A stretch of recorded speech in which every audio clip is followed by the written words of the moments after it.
In today's tutorial, I'm going to show you how to use Trello as a YouTube content calendar. First, open your browser and go to Trello.com. Log into your account, and if you don't already have one, create a new account. Once you're logged in, either open an existing board or create a new one that you'll use for your content calendar. To make Trello work like a proper calendar, you'll need to use power-ups.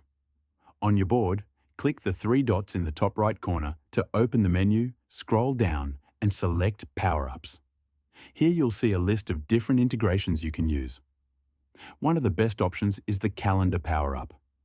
This lets you view your Trello cards in a calendar format, which is perfect for planning and scheduling your YouTube videos. Just click Add to enable it.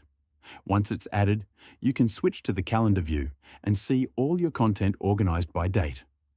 If you'd like to sync your Trello calendar with your personal Google Calendar, you can also search for the Google Calendar Power-Up. Add it to your board, then go into its settings. From there, you can enable syncing so that all of your Trello due dates show up in your Google Calendar automatically.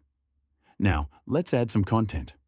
On your board, create a new card for your video idea, for example, CapCut video.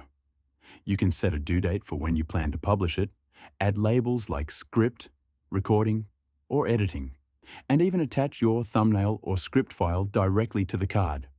Once that's done, the card will appear in your calendar view and also in Google Calendar if you've synced it. This way, you can clearly see what videos are planned, what stage they're in, and when they'll go live.